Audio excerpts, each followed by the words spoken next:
Tasangana zvekare kwatiri kuita paKulian TV channel yenyu one chivhiti apo patinokupai ma-updates nhau nezvinhu zvakasiyana-siyana zvinenge zvichiitika nekutora nzvimbo munyika yekwedu.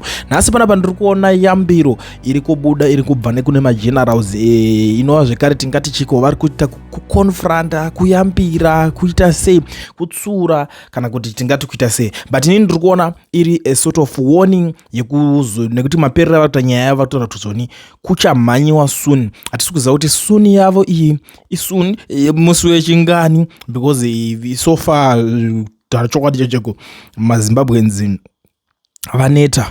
People are sick and tired nemapromises because munhu wese akungopromisa kezve munhu anongoti atori kwaari kuti mune zvichaitika. So vanhu vanosvika pachikamu chekuita se chekuzorora chekuti idzi nyaya idzi hadzichanyanyisi kunakidza ende vanhu havachaone userious hwadzo. Dzakamboitawo maserious kudhara because vanhu vaiona kamadhezi aya kunzi 2017 vakomana havana kuda kumbopromisa vakatotaura nekutoita kutotaura zvinhu nekutoita. So pakazodzoka munhu arageza akutaura payapaya vanhu ndosvika makaona kuti nyika yese yakapay attention because yakafunga kuti nguva ya 2017 yadzoka but hazvina hazvo kuzofamba mafambiro iwayo. So panapa Mr. Sigauke vari kuti zvoni under the Mnangagwa regime ZNA army generals are dying like flies faster than Ukrainian generals in an actual hot war. What baffles me most, no commissioner generals are dying in ZRP, CIO or ZPCS, only the army. The pattern is too loud to ignore.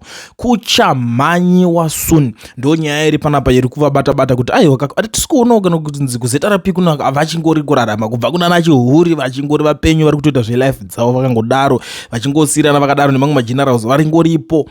Anditi pova paonekwa futi kuma-CIO hakuna ari kumbofa uko ZPCS hawesi kumauto uko manje ndokuri kungofiwa ronzi zvanyanya kudii zvingonzi zvinhu zvacho zvingotora magenerals. Pane dzakawanda dziri panapa mhuri yeZimbabwe nyaya dziri kutaurika panapa ende ndozviziva kuti nhasi une yako yauchanzwawo ende une yako yauchafarira. Saka make sure kuti wagara walike this video because hapasi kuitwa zvekutamba, hatisi kuita majokes, no time to waste. Ngatitange tanzwa panapa zvekutaura nevakuru ava kuti zviri kunzi kudii kucourt. I just spoke to Professor Maduku. I'm well aware of what the Constitutional Court said today. You must understand that I've got also two Constitutional Court cases against ED 2030 and against Amendment number 1 of 2017, where we are saying the appointment of judges by the President undermines judiciary independence. So let me clarify when I said that constitutionality counts over numbers. Right now, ZANU-PF is counting on its parliamentary majority, thinking that counts when it comes to enforcing and making CAB 3 part of the Constitution of Zimbabwe. But as we go to court and challenge it in the Constitutional Court, it doesn't matter. Mapostori brought 1,000 signed papers in support of CAB 3. It doesn't matter of the 300,000 submissions that the parliament got from the people of Zimbabwe. If, say, for example, 250,000 say we are supporting CAB 3, when we take that before the Constitutional Court, it's completely immaterial. What the Constitutional Court will look at is Section 2.1 of the Constitution of Zimbabwe, which says any conduct, any law that is not consistent with the Constitution itself is null and void to the extent of the inconsistency. Say you want to enshrine or make into law, say the maid of children. Anyway, ndichaita sendinokukata imbijana makakula because ndoziva kuti nyaya idzi munenge makatononokerwa. Pane imwe nyaya iri panapa mhuri yeZimbabwe yandiri kuona yandiri kuda kuti inge ichisvika munzeve dzenyu iri kutaura kunzi zvoni. Citizen Coalition for Change Interim Secretary General Sengezo Shabango is facing eviction from a Bulawayo property after allegedly failing to pay the agreed purchase price of $260,000. Right. Man. Unotosha kuti dzakaendepi mari dzacho. mari makaisepi vakomana zvekuti munosvika pathe extent yekuti imimi munongoerekana makungomukirirwa nemanhingiriki tingati chiko nemarenderoad here kana kuti nemachiye ameno nevatengesi velendi yacho vekukutengeserai manga muchigara pacho paproperty padzimba dzamunenge makati makawirirana. Zvinhu zvekuti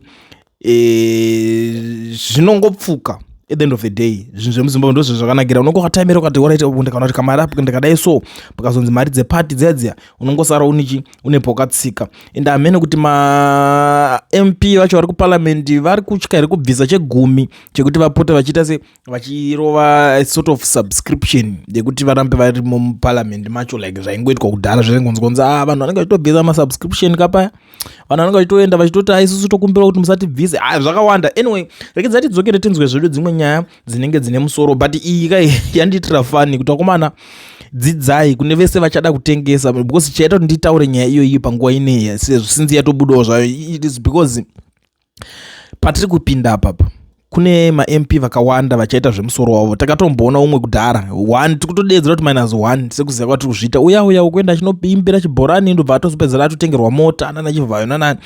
So takutoziva kuti -1 that person iyeye wokutanga kupraise Mnangagwa hapana chati expect kana chati chatarisira kubva kune that led MP wokubudirirwa ndimukuzviona.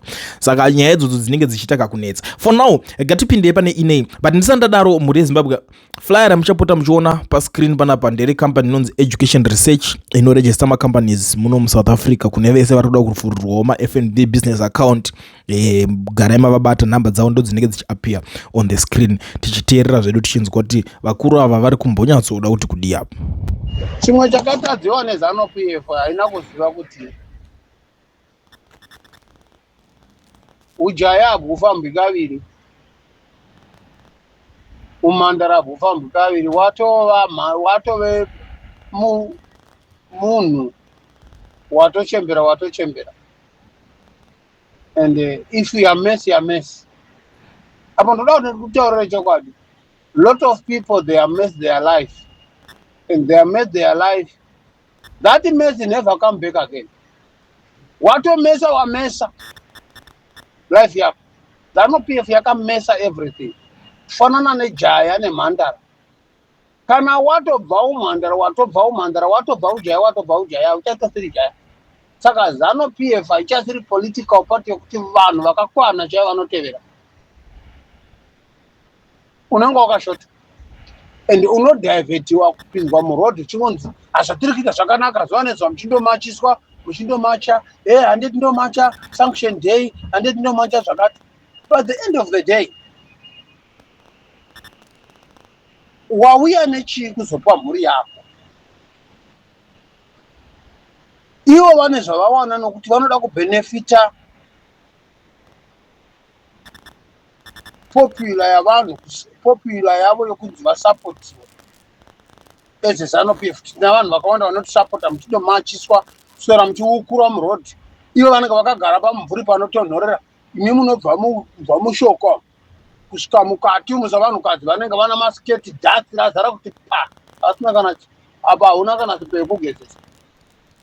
By the end of the day unoenda ikoko kumusangano wandobva nei? Hapana. Vamwe vana vadiki vari kutoenda kunana China kutoshanda munana South Africa, kutoenda kuna America kunana China vachitotenga muchini vachienda nayo muZimbabwe vachazvino musoro. Ivo unosora vachimachiswa neZANU-PF. Pane muchinda anonzi Carlos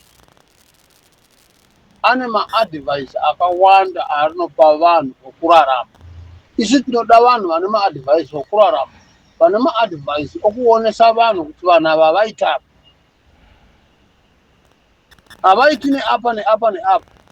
Carlos munhu ane advertise yakanaka yokupa vanhu idea yokurarama kwete zvepolitics. Iwe unenge uchiva nemombe dzaunadzo dzaunogona kutengesa kana ng'ombe 30 kana 40. Watengesa ng'ombe 30 kana 40 woita kana any project. Iwe unosiya zvokufunga zvokuti vana vangu mangwana vaende kuchikoro vane. Vanhu vamuri kumachira kuti vagare pazvigara. Vana vavo vari kuEurope, vana vavo vari pamabasa kwavo. Iwewe wacho hauna bhurugwa, hauna pendi, hauna shangu, hauna socks. hauna hembe, hauna jacket, hauna chikafu chokudya by the end of the day.